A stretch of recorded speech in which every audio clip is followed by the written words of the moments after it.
स्वागत है और इस वक्त हमारे साथ जुड़ रहे हैं बहुत ही खास मेहमान यूपी के मुख्यमंत्री योगी आदित्यनाथ जी। योगी जी स्वागत है आपका। धन्यवाद जी। योगी जी, आज भी अफसोस की बात की ये हादसा हो गया, लगातार ये हादसे हो रहे हैं। ये हादसे कैसे रोके जाएं?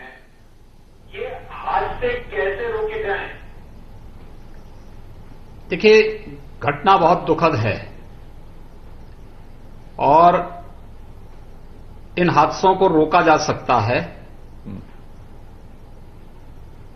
हमने स्पष्ट कार्य योजना इसकी तैयार करने के लिए और उसको लागू करने के लिए यहां पर पहले से ही उस प्रकार की व्यवस्था दी है।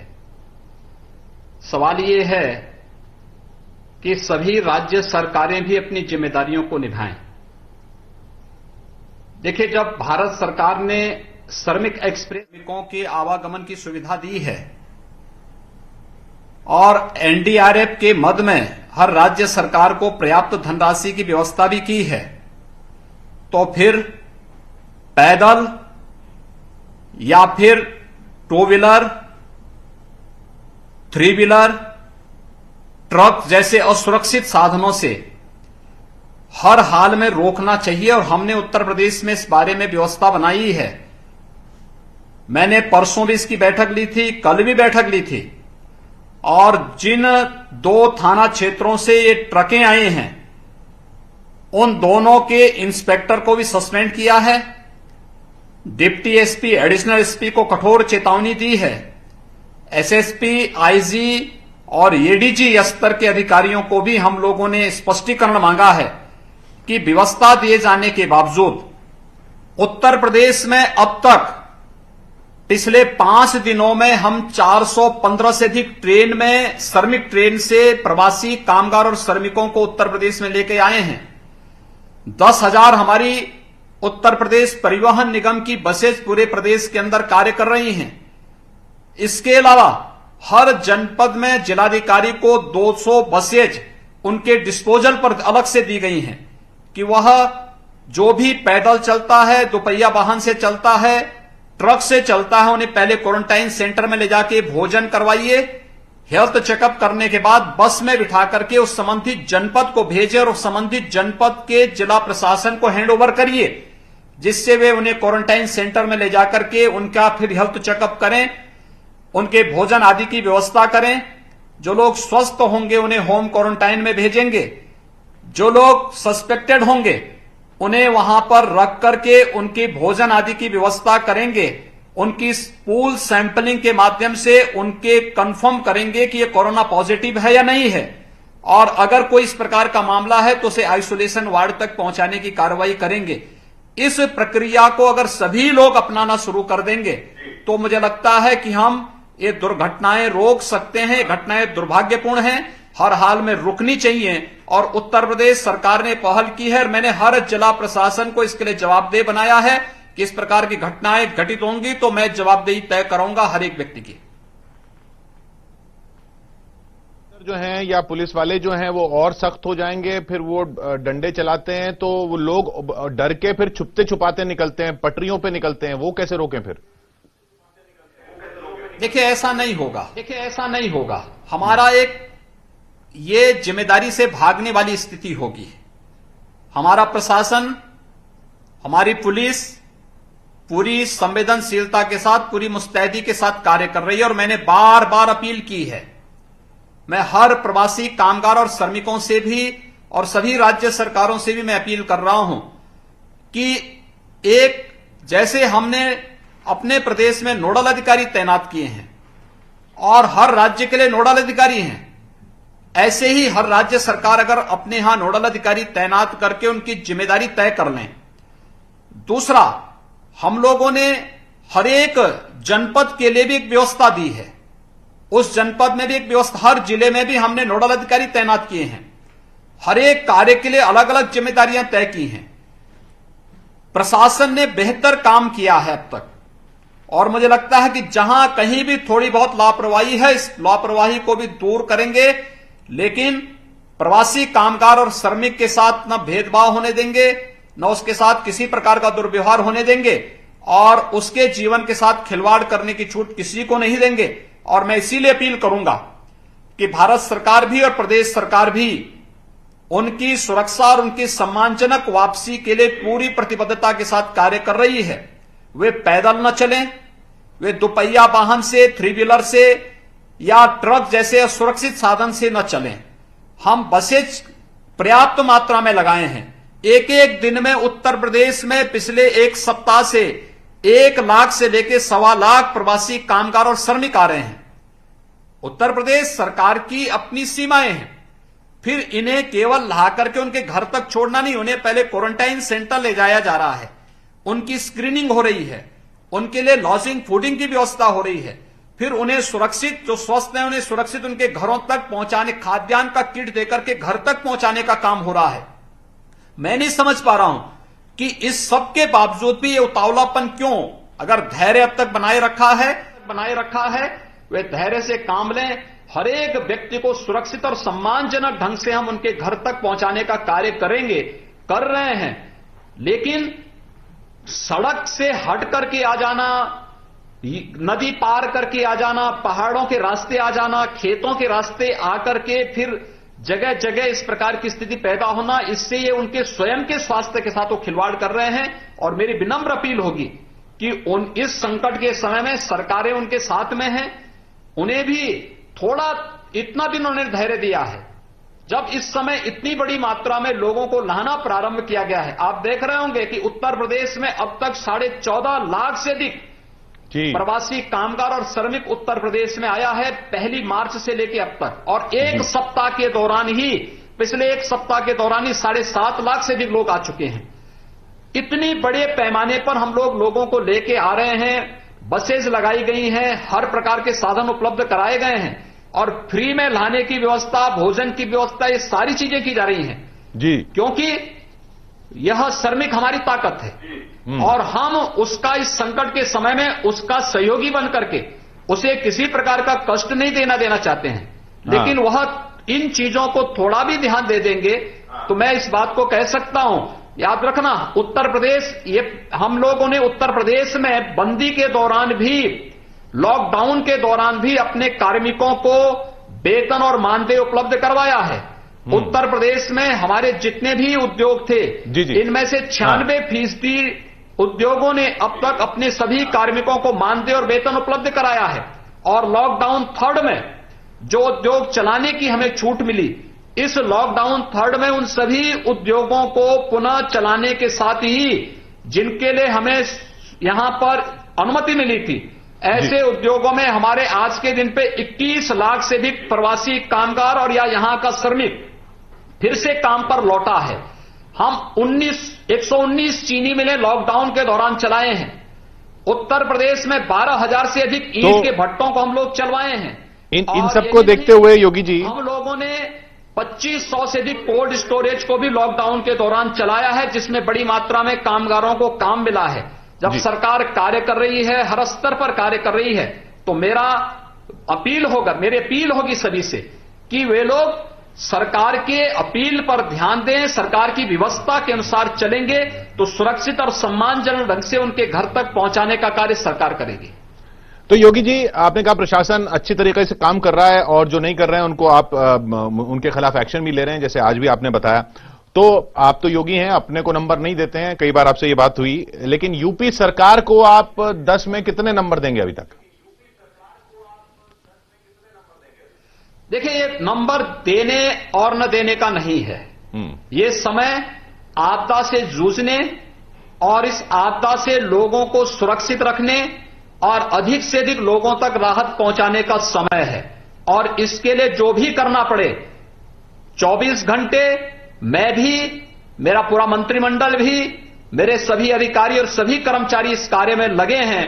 भारत सरकार की एडवाइजरी का 100% अनुपालन उत्तर प्रदेश के अंदर करके उत्तर प्रदेश की 23 करोड़ जनता के लिए अपने उत्तरदायित्वों का ईमानदारी से निर्वहन करने का कार्य किया जा रहा है।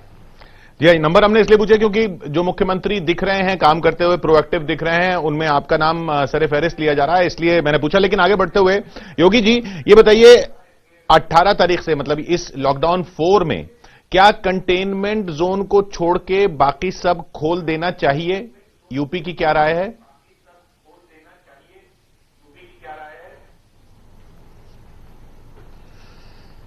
देखिए,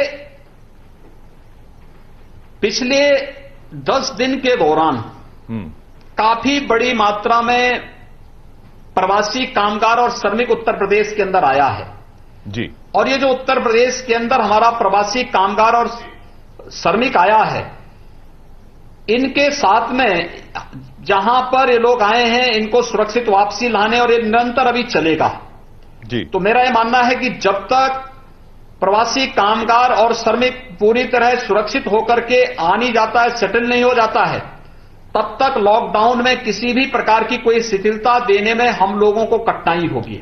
अच्छा, हमने कुछ अपनी एक्टिविटीज प्रारंभ की हैं जी। कितनी शिथिलता दे सकते हैं इस पर हमारा मंथन चल रहा है। भारत सरकार की एडवाइजरी का या वहां से आने वाली गाइडलाइन का हमें इंतजार है।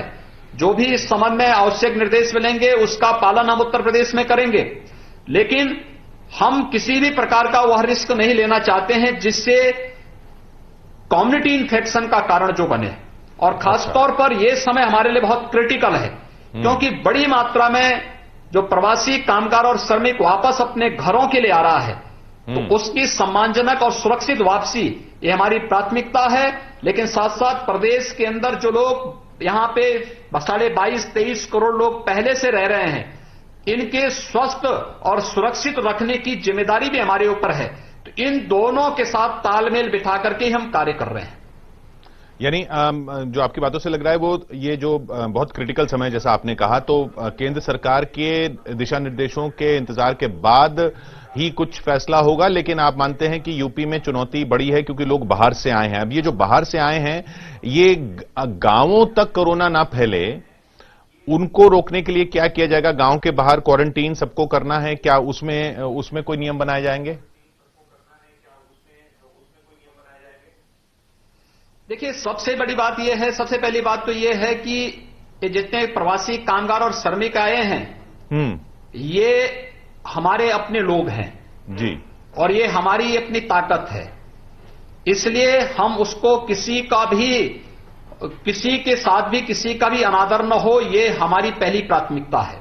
ठीक। दूसरा, हम उन्हें लेकर के आ रहे हैं सुरक्षित रूप से। पहले जनपद में क्वारंटाइन सेंटर में उन्हें ले जा रहे हैं।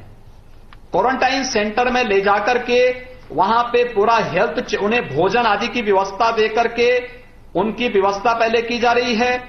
फिर क्वारंटाइन सेंटर से सुरक्षित अपने वाहनों से हम उन्हें होम क्वारंटाइन के लिए उनके गांव तक पहुंचा रहे हैं। जिनके पास घर की व्यवस्था है उनको घर तक पहुंचा रहे हैं अगर वो स्वस्थ है। अगर जिसके पास घर नहीं है या जो व्यक्ति सस्पेक्टेड है या अस्वस्थ है, उन्हें हम क्वारंटाइन सेंटर में ही रख रहे हैं। हम लोगों ने क्वारंटाइन सेंटर में उत्तर प्रदेश में 12.5 लाख से अधिक की क्षमता की व्यवस्था पहले से कर रखी है।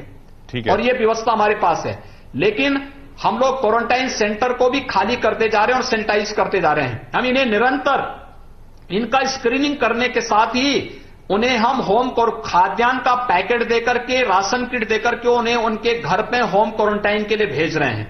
और होम क्वारंटाइन में देखने के लिए भी हम लोगों ने उनकी स्क्रीनिंग करने के लिए 75,000 से अधिक मेडिकल टीमें गठित की हैं, जो एक एक व्यक्ति की, एक एक घर की और एक एक व्यक्ति की स्क्रीनिंग करते हैं। आप अनुमान करिए कि अब तक हमने 3.25 करोड़ से अधिक लोगों की स्क्रीनिंग की है उत्तर प्रदेश में, ऐसे लोगों की जो हॉटस्पॉट्स हैं और जो हमारे यहां माइग्रेंट लेबर आई हैं, इन सभी को लेकर के हमने की है। क्वारंटाइन सेंटर में जो लोग हमारे पास हैं, इन क्वारंटाइन सेंटर में रहने वाले लोगों की हम जांच कर रहे हैं पूल टेस्टिंग के माध्यम से।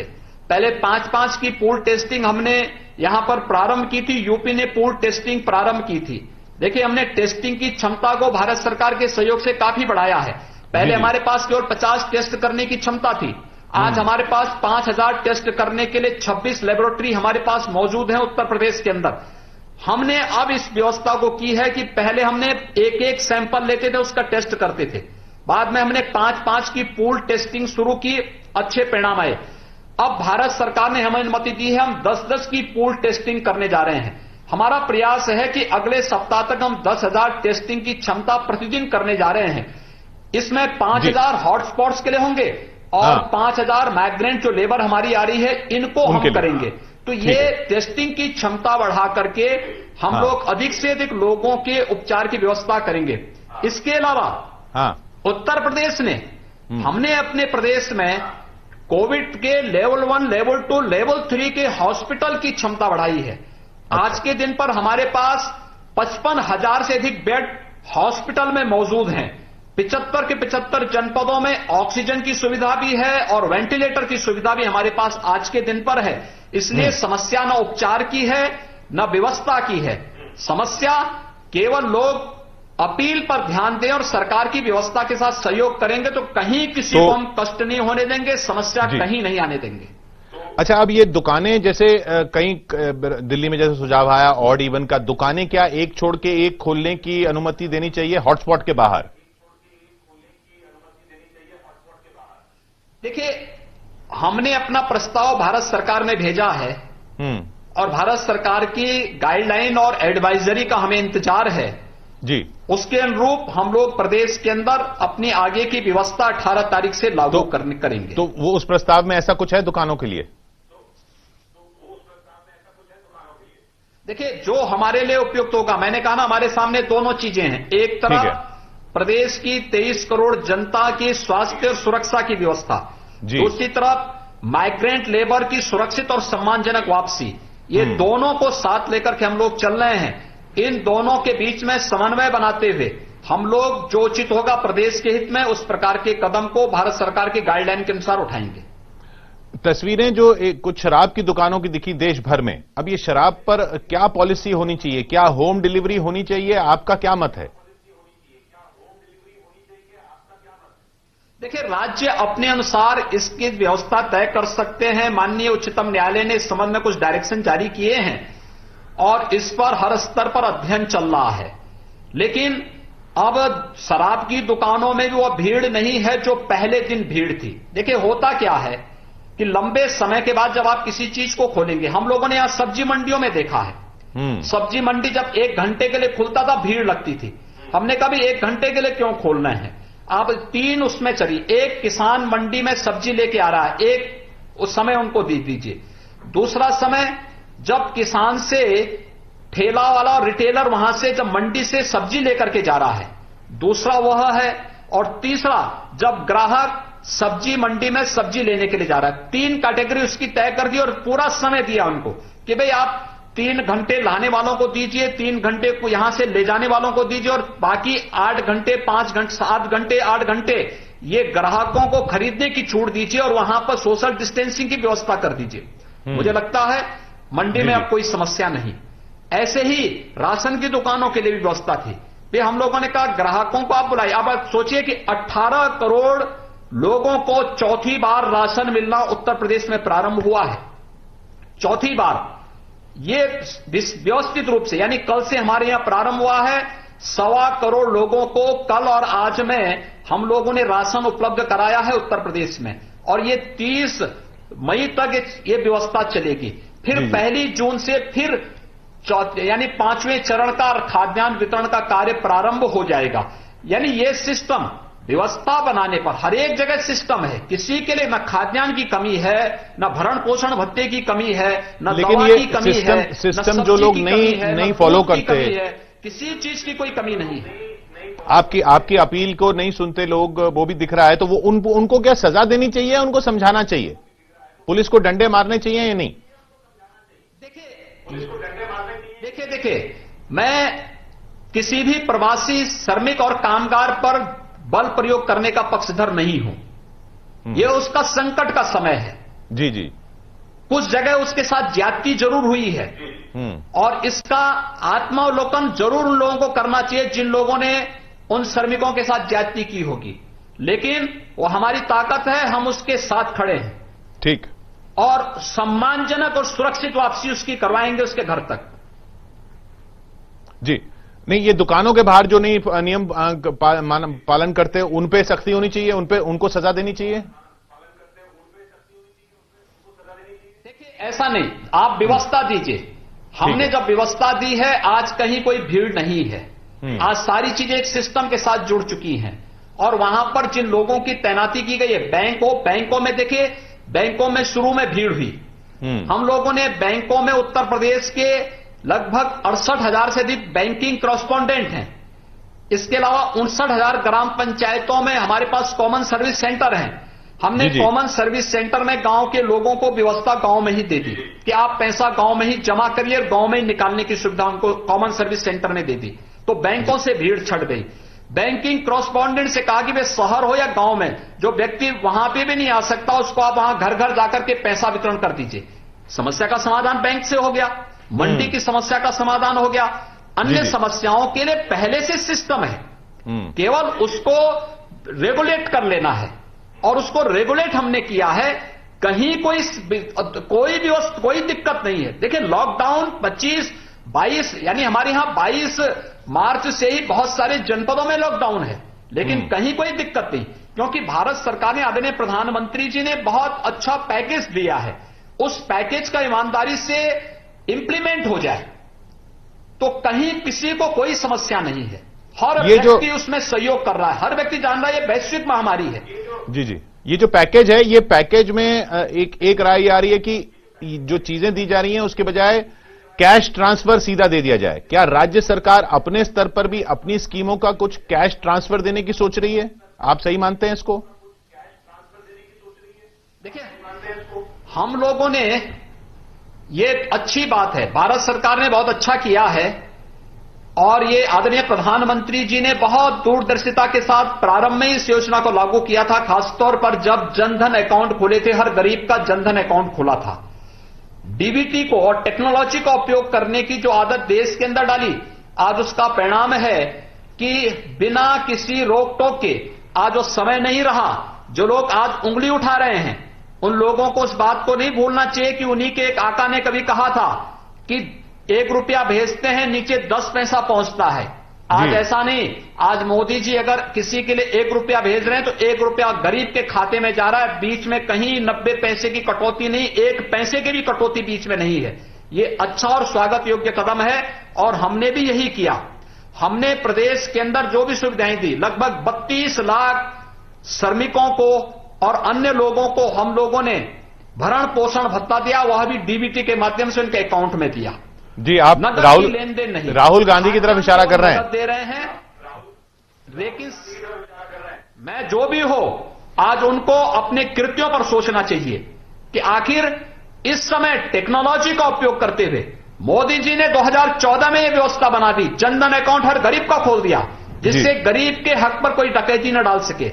लेकिन जो लोग आज इस शानदार और पारदर्शी व्यवस्था पर उंगली उठा रहे हैं, उनको उसके बारे में सोचना चाहिए। जब कहा जाता था 1 रुपया भेजते हैं, बीच में एक दल विशेष के दलाल उसको चट कर जाते थे।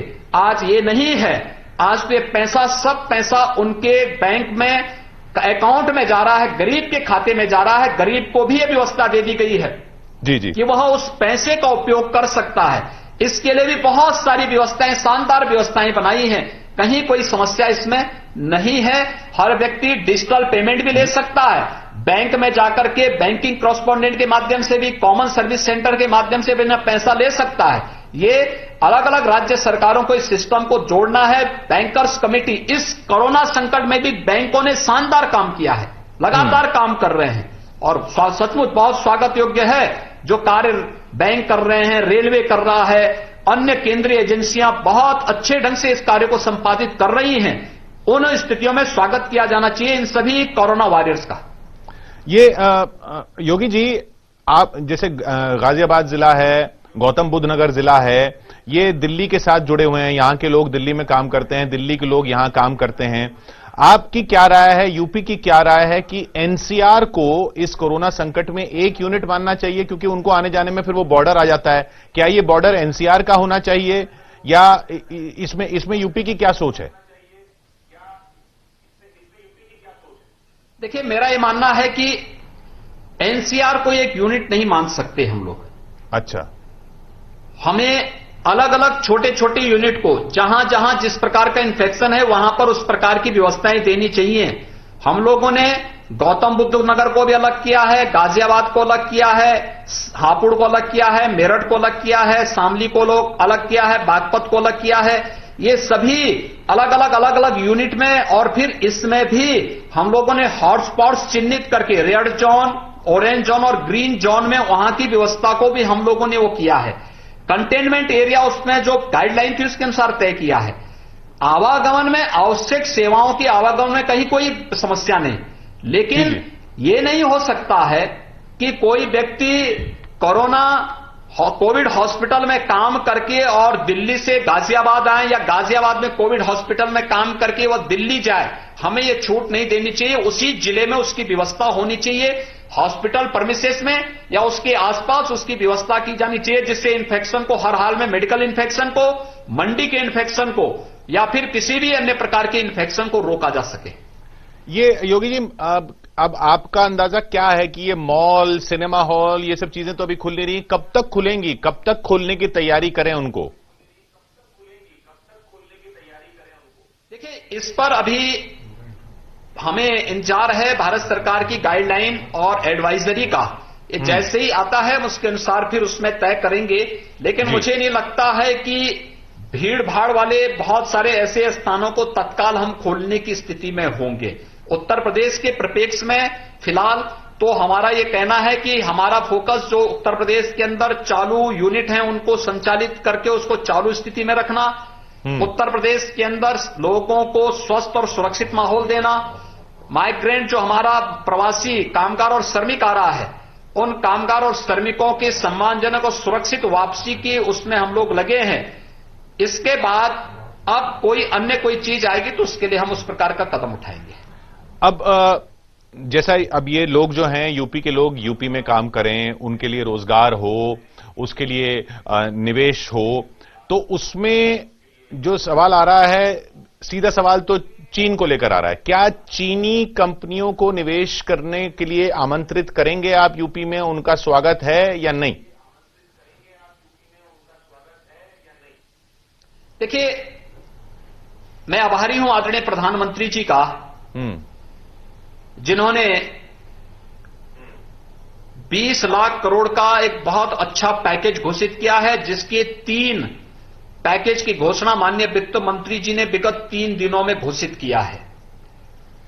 हमारे एमएसएमई सेक्टर को, हमारे यूथ के लिए, पावर सेक्टर को, इसके अलावा जो डेली कमाने वाले, फेरी नीति से आच्छादित होने वाले रेडी और ठेला, खोमचा, पटरी व्यवसायी थे, इन सबके लिए, और कृषि क्षेत्र के इंफ्रास्ट्रक्चर के लिए जिस प्रकार की घोषणाएं की हैं, ये ढेर सारी संभावनाओं को आगे बढ़ाता है।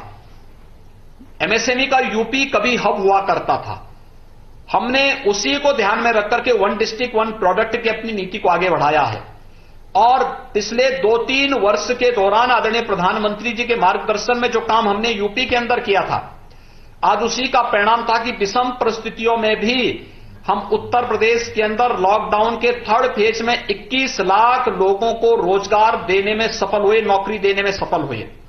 एक बहुत बड़ा काम मनरेगा में भारत सरकार ने जो राज्यों को छूट दी और जो सुविधाएं दी, आज के दिन पर उत्तर प्रदेश में 29 लाख जो लोग हैं उनको प्रतिदिन मनरेगा में माध्यम से ही हम रोजगार दे रहे हैं। ये भी हमने उत्तर प्रदेश के अंदर व्यवस्था दी है। इसके साथ ही हम लोगों ने अलग अलग टीमें गठित की हैं। औद्योगिक विकास मंत्री की अध्यक्षता में एक टीम काम कर रही है, एमएसएमई मिनिस्टर की अध्यक्षता में एक कमेटी काम कर रही है, लेबर मिनिस्ट्री में एक लेबर मंत्री के जो श्रम मंत्री है उनकी अध्यक्षता की कमेटी एक काम कर रही है। लेबर रिफॉर्म, चीन में क्यों जा रही थी कंपनियां? क्योंकि सबसे पहला काम था, लेबर वहां सस्ता था जी, और वहां पर उन्होंने जो अन्य रिबेट दी थी, भारत सरकार इसमें पहले ही संशोधन कर चुका था। पहले रिबेट में सबसे अच्छा इस समय अगर आप देखेंगे तो एशिया में भारत उन देशों में है जहां पे सबसे अच्छा कॉर्पोरेट रिबेट मिल रहा है, और वह भारत में इस प्रकार की चीजें मिल रही हैं। तो एक यह व्यवस्था भारत की दृष्टि से है, तो उसमें दूसरा लेबर रिफॉर्म, ये इतनी बड़ी मात्रा में जो लेबर यानी माइग्रेंट लेबर आ रही है, इनको रोजगार भी चाहिए। जिन लोगों ने उन्हें कुछ नहीं दिया, मैं उस पर कुछ नहीं कहना चाहता, लेकिन ये हमारी ताकत है और हमें इस ताकत को पहचाननी होगी। हम इसे ऐसे ही इनकी ताकत को जाया नहीं होने देंगे। इसलिए हमने यहां पे लेबर रिफॉर्म किए हैं।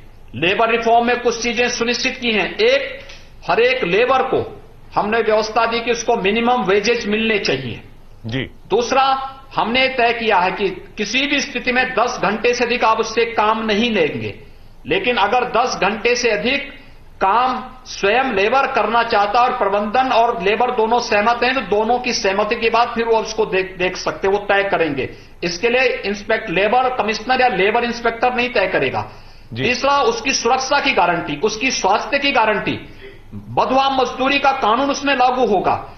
इसके अलावा महिलाएं रात्रि के लिए कार्य नहीं करेंगी, महिलाओं को आप रात्रि में कार्य करने के लिए बाध्य नहीं करेंगे। ये सारे व्यवस्था देते हुए हम लोगों ने लेबर रिफॉर्म किए हैं और मेरा मानना है कि मैं अकेले उत्तर प्रदेश में अपने सभी जितने भी हमारे माइग्रेंट लेबर आ रही हैं, हमारा प्रवासी कामगार और श्रमिक है, इन सबको उत्तर प्रदेश के अंदर ही हम कार्य देंगे। और निवेश के लिए भी लैंड बैंक, उत्तर प्रदेश के बारे में कहा जाता था कि उत्तर प्रदेश में लैंड बैंक नहीं है। मैं अभी स्वयं इसकी बैठक लिया हूं।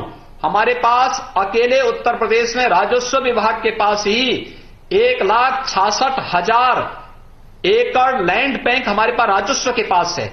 और अगर मैं औद्योगिक प्राधिकरणों के साथ इसको देखूंगा तो हमारे पास वहां पर भी पर्याप्त मात्रा में लैंड मौजूद है। लैंड बैंक हमारे पास है। हमने सेक्टोरियल पॉलिसीज में आवश्यक संशोधन किए हैं और मेरा मानना है कि कोरोना संकट के साथ ही उभरने के साथ ही जो विश्व का परिदृश्य बदलने वाला है, भारत उसका नेतृत्व करेगा और उत्तर प्रदेश देश का एक बहुत बेहतर जो है निवेश का गंतव्य बनेगा। तो जब ये निवेश उत्तर प्रदेश में होगा, लोगों को रोजगार मिलेगा, तो क्या आप मानते हैं कि उत्तर प्रदेश के लोगों को उन जगहों में जो ये फैक्ट्रियां खुलेंगी, उद्योग खुलेंगे, रोजगार के सारे साधन होंगे, उनमें उनको रिजर्वेशन देना चाहिए राज्यों के स्तर पर? क्योंकि ये दिखा कि माइग्रेशन जब हुई तो ये नजर आया कि अगर अपने घर में ही काम मिले तो काम वो वहीं रुक सकता है। तो क्या उसको रिजर्वेशन देना चाहिए या बाहर के राज्यों से भी लोग आ सकते हैं? देखिए रिजर्वेशन नहीं, जो भी आएगा उसको काम मिलेगा। अच्छा, लेकिन कोरोना संकट ने बहुत सारी चीजों की ओर ध्यान आकर्षित किया और आंखें खोली हैं। और मुझे लगता है कि ये जो हमारा प्रवासी कामगार और श्रमिक आया है, हम इनकी स्किलिंग भी करवा रहे हैं जी। और आप आश्चर्य करेंगे कि इसमें बड़ी ताकत, बड़ी संख्या में उनकी स्किलिंग को अगर आप देखेंगे, उनकी स्किलिंग का लाभ उत्तर प्रदेश को मिलने जा रहा है और हम लोग उसकी पूरी ताकत का उपयोग उत्तर प्रदेश के लिए करेंगे, उनको रोजगार भी देंगे। उसकी ताकत का इस्तेमाल उत्तर प्रदेश के नवनिर्माण में और उत्तर प्रदेश के पुनरुद्धार में करेंगे। उत्तर प्रदेश में अधिक से अधिक जॉब और रोजगार को बढ़ाने में करेंगे। तो वो जो जब स्वदेशी की बात होती है तो फिर चीनी सामान का बहिष्कार करना चाहिए, आपका क्या मत है इस पर? देखिए, हमने पहले ही अपने यहां स्वदेशी के कार्यक्रम को लागू किया है। 1 डिस्ट्रिक्ट 1 प्रोडक्ट की हमारी जो पॉलिसी है वह आदरणीय प्रधानमंत्री जी के स्वदेशी और स्वावलंबन के माध्यम से आत्मनिर्भरता की ओर अग्रसर करने का ही कार्यक्रम है। और मुझे आश्चर्य होता है कि 1 डिस्ट्रिक्ट 1 प्रोडक्ट की हमने जो अपनी कार्य योजना लागू की, यह आदरणीय प्रधानमंत्री जी के मार्गदर्शन और निर्देशन में हम लोगों ने लागू की और उसने उत्तर प्रदेश के एक्सपोर्ट को कई गुना बढ़ाया है। हम आज यानी कोरोना संकट के पहले तक हमारा जो एक्सपोर्ट था वह देश के अंदर अकेले उत्तर प्रदेश ने 29% का लक्ष्य प्राप्त किया था, जो देश के अंदर सर्वाधिक था। ये हमारी ताकत है। हमने 1,16,000 करोड़ रुपए का एक्सपोर्ट यहां से उत्तर प्रदेश से होना प्रारंभ हो चुका था और मुझे लगता है फिर से हम इसको रिवाइव कर रहे हैं, उन अवसरों को देख रहे हैं, नई डिजाइन के साथ, नई टेक्नोलॉजी के साथ, उनकी मैपिंग, उनकी ब्रांडिंग करने की दिशा में एक नया प्रयास प्रारंभ हुआ है। और जो आदरणीय प्रधानमंत्री जी ने भी अपने संबोधन में जो एक बात कही है स्वदेशी और स्वावलंबन की, ये निश्चित ही भारत को आत्मनिर्भरता की ओर अग्रसर करेगा और भारत के लोगों को घर में ही रोजगार देने की संभावना को विकसित करेगा।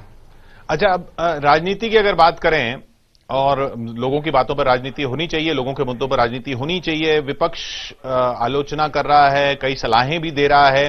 क्या इस मौके पर जब ये युद्ध है, अगर ये युद्ध है तो अखिलेश जी, मायावती जी, प्रियंका जी, इन सब के साथ मिलकर विचार विमर्श करके काम करना चाहिए या इनकी नहीं सुननी चाहिए?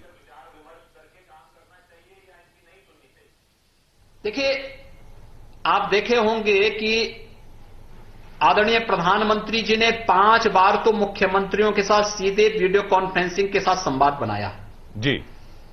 पहली बार देश के कोई प्रधानमंत्री मुख्यमंत्रियों के साथ टेलीफोन से स्वयं संपर्क करके और वहां की समस्याओं का समाधान करवाते हैं। देश को संबोधित करने के लिए प्रधानमंत्री जी ने स्वयं 4 बार देश के नाम अपना जो संदेश दिया। हर राजनीतिक दल के प्रमुखों के साथ बातचीत की, हर राजनीतिक पार्टी के साथ संवाद बनाया। यानी जो भारत का गणतंत्रात्मक स्वरूप है, फेडरल स्ट्रक्चर है, उसका अनुपालन पहली बार देखने को आपको मिला होगा कि इसको अगर किसी ने किया है तो मोदी सरकार ने इसको पूरी तरह लागू किया है। अगर इस सब के बावजूद लोग नकारात्मक राजनीति कर रहे हैं, कांग्रेस, सपा या अन्य राजनीतिक दल इसमें भी राजनीति करने का कुत्सित प्रयास कर रहे हैं, तो इस नकारात्मक राजनीति का मुझे लगता है कि जवाब जनता 2019 में दे चुकी है, 2017 में उत्तर प्रदेश में दे चुकी है, 2014 में देश की जनता दे चुकी है। दूसरा, मुझे उन लोगों के लिए केवल यही बात कहनी है कि जाकी रही भावना जैसी प्रभु मूरत देखी तिन तैसी। यानी जिनकी जैसी स्वयं की भावना होती है उनको सब जगह इसी प्रकार का दिखाई देता है। वे अच्छा काम किए नहीं हैं, इसलिए अच्छा न कर सकते हैं, न सहयोग दे सकते हैं और न ही बोल सकते हैं। योगी जी, एक सीएम के तौर पर एक थोड़ा सा निजी सवाल मैं आपने पूछना चाहूंगा। एक सीएम के तौर पर जब आपने देखा कि एक बच्चे की मां उसे सूटकेस पर खींच कर ले जा रही है, तो आपके मन में क्या आया?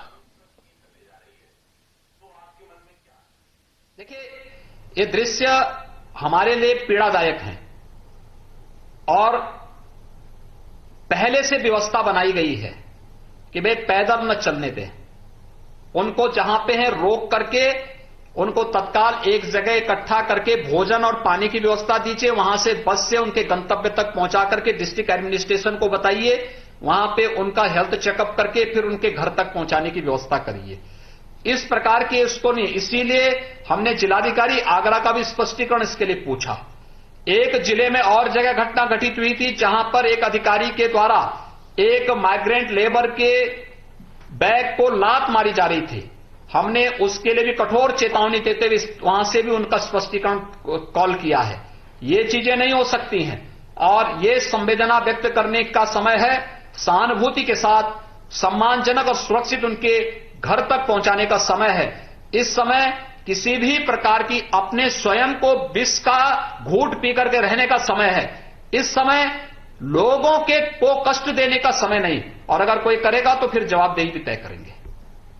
एक और मुद्दा उठा कि भाई इस संकट के समय में मंदिरों के सोने का इस्तेमाल किया जाए, आपकी क्या राय है?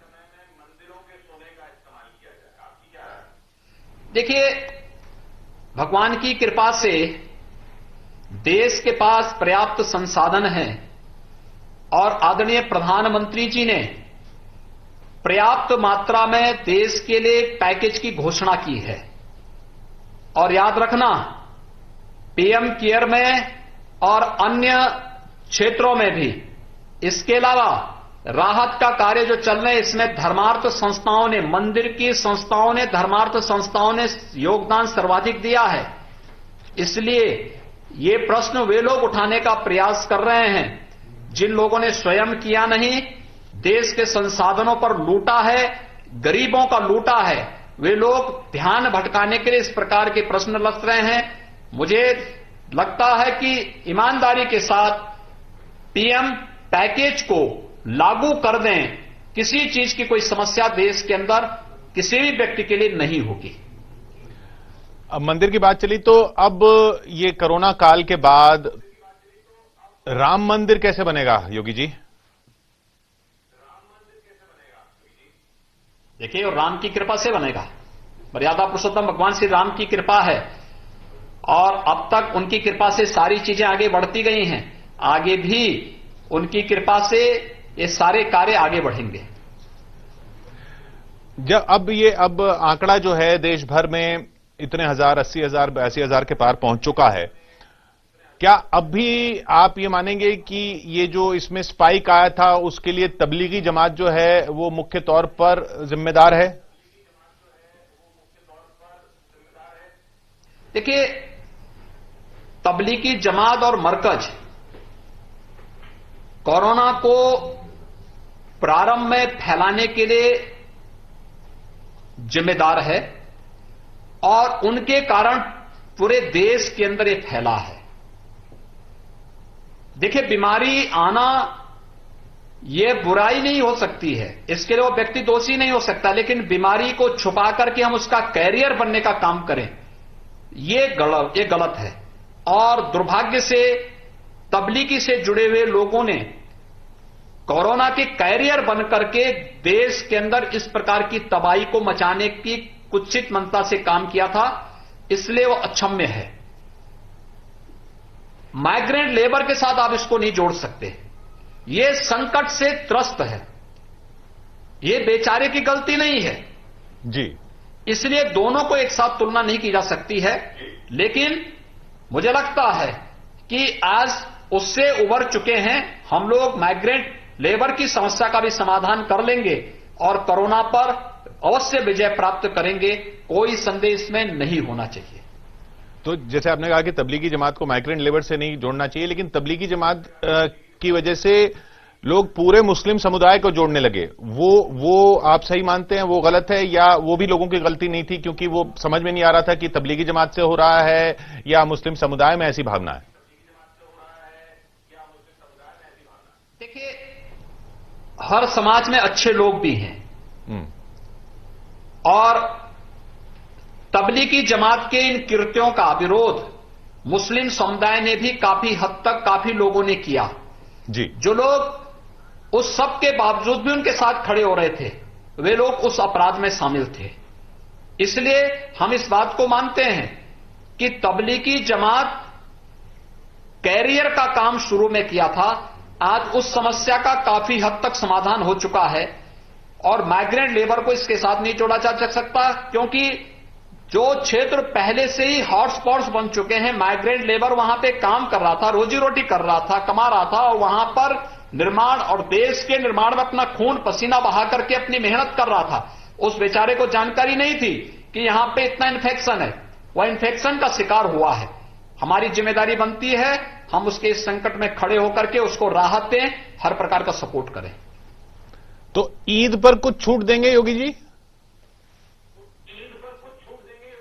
देखिए, जो लॉकडाउन और एडवाइजरी के नियम होंगे, जो गाइडलाइंस होंगी, उसको हम पालन कराएंगे। ये अब बात आगे उन लोगों की जो यहां पे आ गए हैं, जैसे आपने कहा माइग्रेंट लेबर हैं, उनको यहां पर काम करने की सुविधा दी जाएगी, कोशिश की जाएगी वो यहां पर रोजगार करें, यूपी में रोजगार करें। लेकिन अगर अब वो वापस उसके बाद सब कुछ शांत हो जाए या थोड़ा वहां पर बेहतर हो जाए तो अपने वापस उन्हीं जगहों पे जाना चाहें जहां वो काम करते थे, जैसे अगर मुंबई जाना चाहे यूपी का कोई शख्स जो पहले मुंबई से आया है, तो उसके लिए यूपी सरकार मदद करेगी या फिर वो महाराष्ट्र सरकार को देखना चाहिए कि अगर उसको वापस बुलाना है तो? देखिए, अभी पहले उसकी सुरक्षित वापसी, उसके स्वस्थ और सुरक्षित भविष्य की चिंता हमें करनी है। दूसरा, उसको जब घर में ही रोजगार मिलेगा तो फिर वह यहां से पलायन नहीं करेगा, ये मैं विश्वास के साथ कह सकता हूं। उनको आत्ममंथन जरूर करना चाहिए जिन्होंने माइग्रेंट लेबर के साथ, प्रवासी कामगार और श्रमिकों के साथ अच्छा व्यवहार नहीं किया है, और उनको इसका पश्चाताप करना चाहिए। व्यक्तिगत तौर पर भी योगी जी, दुनिया ने देखा कि आपने खुद एक बुरी खबर का सामना किया इस कोरोना काल में, अपने पिता की भी, और वो फैसला लिया कि कोरोना युद्ध जो है वो ज्यादा जरूरी है इस वक्त। एक तरह से एग्जाम्पल रखा आपने दुनिया के सामने भी। आप खुद को भी कोरोना योद्धा ही मानते हैं? देखिए, मेरी नैतिक जिम्मेदारी भी बनती है। दूसरा, मेरे सामने स्पष्ट था, आदरणीय प्रधानमंत्री जी हमेशा एक बात को कहते हैं कि व्यक्ति से महत्वपूर्ण पार्टी और पार्टी से महत्वपूर्ण देश है।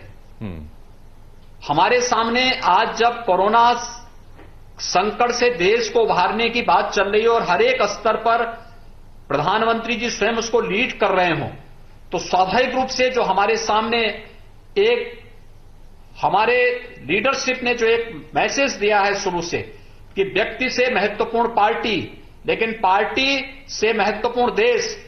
अगर व्यक्ति को और पार्टी में चुनना होगा तो पार्टी को चुनेंगे, लेकिन अगर पार्टी और देश में चुनना होगा तो देश को चुनेंगे। तो उस मैसेज को आगे बढ़ाने की आवश्यकता थी, इसलिए मेरे लिए दुखद था ये। और उस समय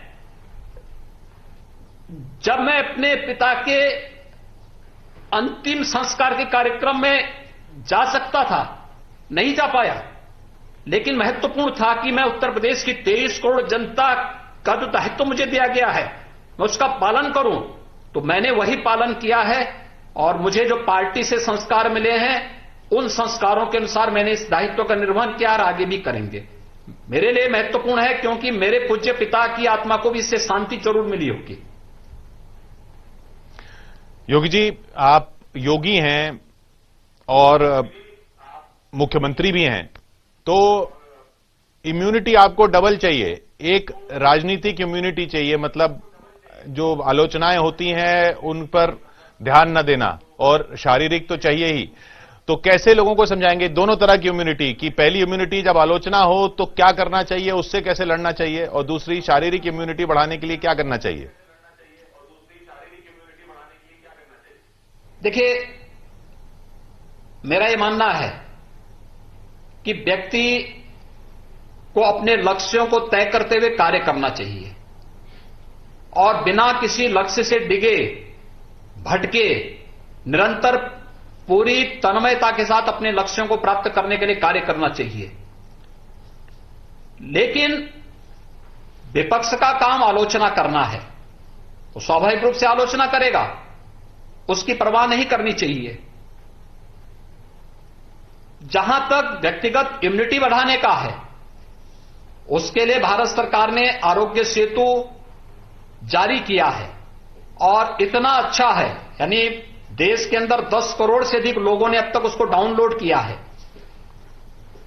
हमने उत्तर प्रदेश के अंदर भी व्यक्तिगत स्तर पर इसके लिए एक आयुष कवच कोविड के नाम पर एक नया ऐप जारी किया है, जो व्यक्ति को पुराने आयुर्वेदिक नुस्खों की जानकारी दे सके। इन सभी चीजों पर हम कार्य कर रहे हैं। आप व्यक्तिगत तौर पर क्या नुस्खे अपनाते हैं? देखिए, मैं व्यक्तिगत रूप से मैं एक तो योगिक क्रियाओं को और प्राणायाम को नियमित रूप से करता हूं और मैं यहां पर काढ़ा जरूर लेता हूं। तुलसी का काढ़ा है या अजवाइन का काढ़ा है, ये मैं जरूर लेता हूं। तुलसी का काढ़ा मेरा प्रयास होता है कि सुबह 1 कप तुलसी का काढ़ा जरूर लेता हूं। उसमें तुलसी का जो काढ़ा होता है उसमें काली मिर्च भी डालते हैं, लौंग भी डालते हैं। उस काढ़े का सेवन करता हूं। दूसरा, सायंकाल प्रयास करता हूं कि 1 कप अजवाइन का काढ़ा मिल जाए, जिसमें लौंग, इलायची सभी कुछ डालते हैं और उसका लेते हैं, तो वह काफी बहुत अच्छा है, इम्यूनिटी सिस्टम को बढ़ाने में बड़ा मदद करता है। लेकिन जिसमें सुविधा हो व्यक्ति को उसके अनुसार अपना सेवन करना चाहिए। लेकिन भारत की प्राचीन जीवन पद्धति में इस प्रकार के अनेक नुस्खे हैं जिनका हम पालन कर सकते हैं।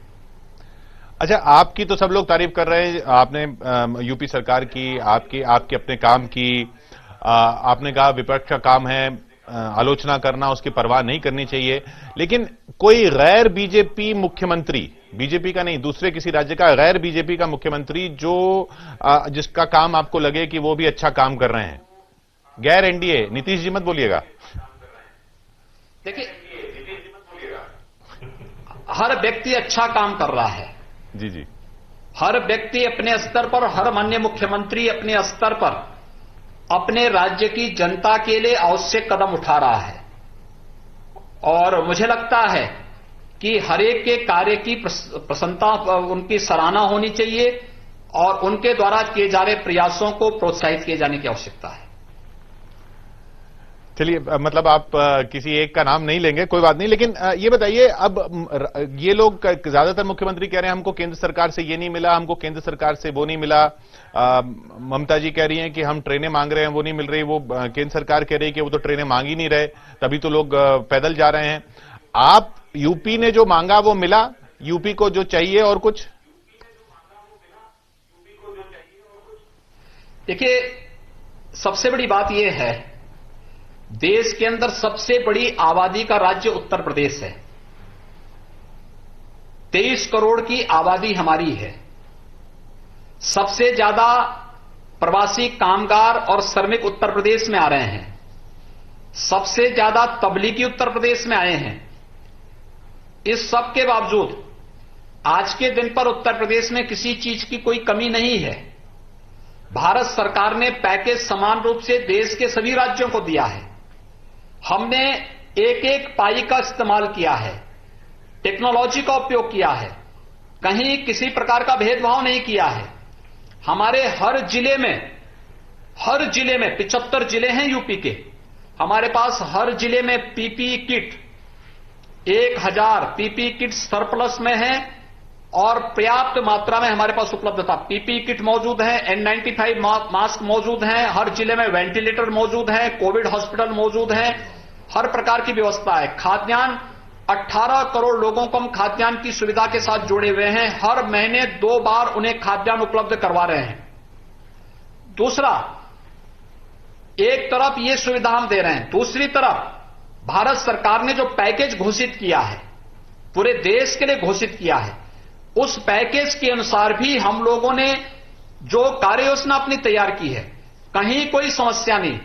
अगर राज्य सरकार अपना क्रियान्वयन ईमानदारी से नहीं कर पा रही, अपनी मशीनरी को समय लेते ठीक नहीं कर पा रही, तो इसके लिए केंद्र को दोषी नहीं ठहराया जाना चाहिए। तीसरा, इतना बड़ा कार्य भारत सरकार ने किया है, श्रमिक एक्सप्रेस के माध्यम से प्रवासी कामगार और श्रमिकों को उनके गृह राज्य में छोड़ने के लिए भरपूर सहयोग कर रही है। मैं कह रहा हूं, अब तक उत्तर प्रदेश में 415 से अधिक ऐसे प्रवासी कामगार और लोगों को लाने के लिए 415 से अधिक हमारी श्रमिक एक्सप्रेस यूपी में आ चुकी हैं।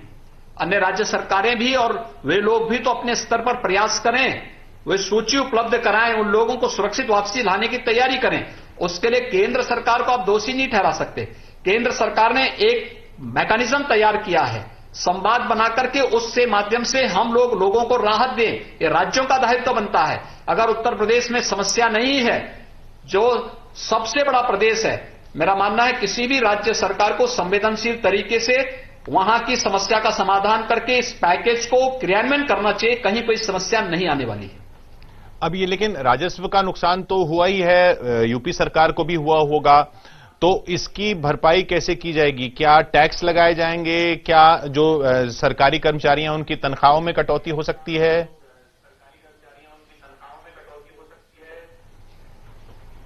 देखिए, राजस्व का नुकसान हुआ है, ये मैं भी मानता हूं, लेकिन दो चीजें साफ हैं। एक, हम किसी भी सरकारी कर्मचारी के वेतन में किसी प्रकार की कटौती नहीं करेंगे। दूसरा, हम प्रदेश की गरीब जनता पर किसी भी प्रकार का नया टैक्स नहीं लगाएंगे।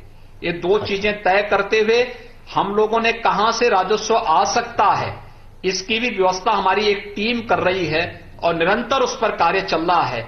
और हम लोग प्रदेश को किसी भी प्रकार के संकट में प्रदेश की जनता को नहीं आने देंगे। प्राइवेट स्कूलों की फीस पर कई लोग बोल रहे हैं कि इस वक्त क्या फीस में कुछ राहत दी जाए, उसके लिए सरकार कुछ करने की कोशिश कर रही है, कुछ सोचेगी? देखिए, उसको उन चीजों को डिफर किया गया है। हमने हर एक चीज को, उद्योगों के जो बिजली के फिक्स चार्जेस थे उसको हमने डिफर किया है। हमने सभी प्राइवेट स्कूल और कॉलेजेस से भी इस बारे में कहा है कि वे लोग अपनी फीस को एक मुश्त न लें, किस्त छोटी छोटी किस्त बना करके लें और उसको डिफर कर दें। कोरोना काल और इस दौरान उसको न लें, इसमें भी वे लोग ज्यादातर उत्तर प्रदेश में सहयोग कर रहे हैं। कहीं इस बात की कोई संकट यहां पे उत्तर प्रदेश के अंदर नहीं है। और उद्योगों में भी हम लोगों ने व्यवस्था लागू की है, वे लोग सभी लोग इसमें सहयोग कर रहे हैं। तो जब सभी लोग सहयोग कर रहे हैं, साथ सरकार के साथ में हैं, मेरा मानना है कि कहीं कोई दिक्कत नहीं आनी चाहिए। अब राहुल गांधी जैसे कह रहे हैं कि भाई भारत सरकार को या राज्य सरकारों को साहूकार नहीं बनना चाहिए, सीधा पैसा देना चाहिए। अच्छे सुझाव दे रहे हैं वो आजकल, ऐसा लगता है आपको? देखिए, समस्या क्या है कि राहुल जी को स्वयं नहीं मालूम होता है वो बोल क्या रहे हैं और कौन सी बात कब बोली जानी चाहिए। अगर उनको यही सब मालूम होता तो संभवतः देश की जनता उन्हें 14 में भी 19 में भी इस प्रकार का जो है जवाब नहीं देती।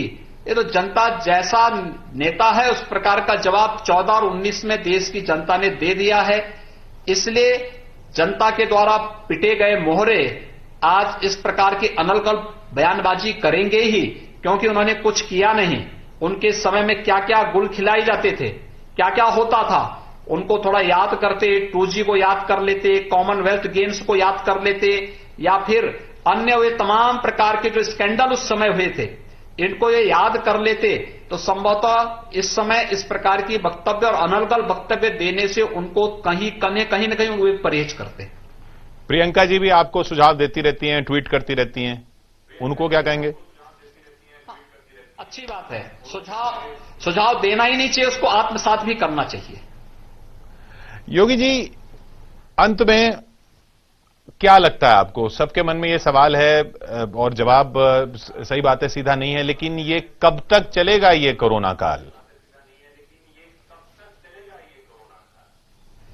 देखिए,